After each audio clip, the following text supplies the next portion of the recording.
आतंकवादी नहीं था। उसके लिए तुमने जो भी स्ट्राइक, सर्जिकल स्ट्राइक की थी, उसके कोई सबूत तुम नहीं दोगे।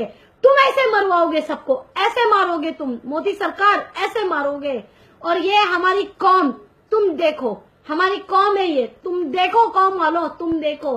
अरे पहले 1 को मारा, 2 को मारा, 3 को मारा, आज 8 को मारा, कल 20 को मारेंगे, परसों फिर 500 को मारेंगे, फिर भी तुम चुप रहोगे, फिर भी तुम एक नहीं होगे, तुम रास्तों पे नहीं आओगे, तुम आंदोलन नहीं करोगे, तुम चुप रहोगे। तुम अंधे हो, मुसलमान बहरे हैं, इनको पता है, तुम्हारे दुश्मनों को पता है कि हम कितना भी इनके साथ जुल्म करें, ये जुल्म बर्दाश्त करके ही रहेंगे।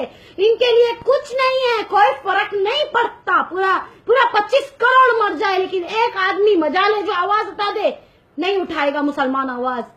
ये है हमारी कमजोरी, और ये इनको पता है, ये पता है। और मोदी सरकार, पुलिस ऑफिसर्स, पूरी पुलिस सिस्टम क्या बताएगी कि ये फेक इनकाउंटर, हम बच्चे हैं, हम दूध पीते बच्चे हैं, हमें समझ में नहीं आता, हम खाना नहीं खाते, हम गोबर खाते हैं, हमको नहीं पता फर्जी इनकाउंटर कैसे होते हैं और असली इनकाउंटर कैसे होते हैं। हाँ, 8-8, 10-10 घंटे की मुठभेड़ में तुम लोगों ने 8 जो बरी होने वाले थे, जिनके ऊपर कोई इल्जाम नहीं था, उन 8 लोगों को तुमने इसके लिए मारा कि सिर्फ वो मुसलमान थे। उनके साथ बेचारे रामशंकर यादव को भी तुमने उड़ा दिया। क्यों? गरीब था इसके लिए, एक कांस्टेबल था इसके लिए। कहाँ जा रहा है देश? कौन सी दिशा में दिखा रहे हो बीजेपी? कौन सी दिशा दिखा रहे हो बीजेपी? आप आरएसएस की बात सुन के तुम मोदी सरकार, प्राइम मिनिस्टर हमारे नहीं बन रहे।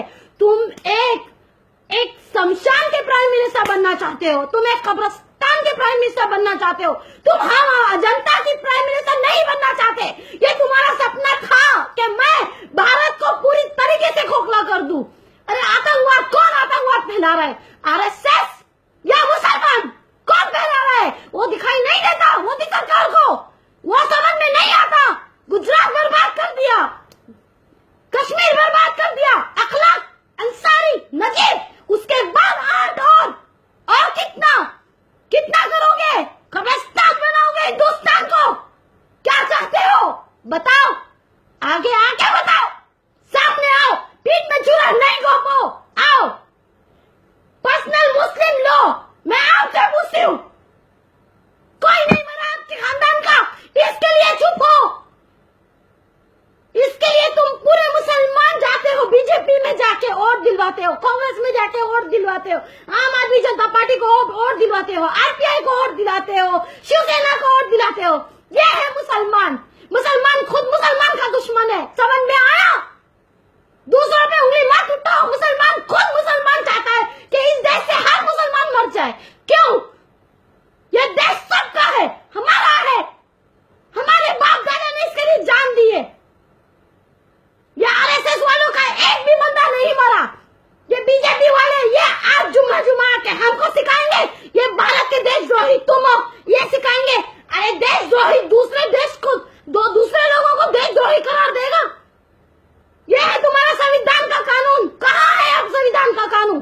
शरीयत में घुसते हो, मुसलमान की शरीयत में। क्यों? लोग वीडियो डाल रहे हैं, आम आदमी हिंदुओं का, कि मुसलमान की हर एक औरतों को बेआबरू कर देंगे। तब मैं पूछती हूँ, मोदी सरकार को दिखाई नहीं देता? अंधी हो गई है मोदी सरकार? दिखाई नहीं देता, सुनाई नहीं देता, बहरा है? मैं पूछती हूँ, और कितना चुप रहोगे मुसलमान, कितना चुप रहोगे? एक आदमी हिंदू राम राम कह रहा है और कह रहा है कि हर एक मुसलमान को मैं, हर एक औरत की इज्जत लूटूंगा, बेआबरू करूंगा, फिर भी चुप है मुसलमान। क्यों? इतनी इज्जत सस्ती है हमारी औरतों की, क्यों चुप रहोगे? इतनी इज्जत सस्ती है हमारी। कोई भी आके नाफिकार ये कहेगा कि मैं मुसलमान की औरतों को बेआबरू करूंगा, उसका रेप करूंगा, उसके साथ शोषण करूंगा। जब मोदी सरकार को दिखाई नहीं दिया कि वो आतंकी है, साध्वी प्राची आके कहती है कि जाकिर नायक का सर काट के बड़े झाड़ पे लटका दो, हिंदुस्तान के 50 लाख दूंगी। जब मोदी सरकार को दिखाई नहीं दिया कि ये देशद्रोही है, ये देश तोड़ने वाली बात कर रही है, आरएसएस लोगों को भड़का रहा है, हिंदू हिंदू हिंदू करके, हिंदू मुसलमानों में भड़का कर आज हमारी एकता को तोड़ रहा है। ये मोदी सरकार को दिखाई नहीं देता हो तुम? बताओ क्या चाहते हो? सामने आओ, पीठ पे वार नहीं करो, सामने आओ, बीजेपी सामने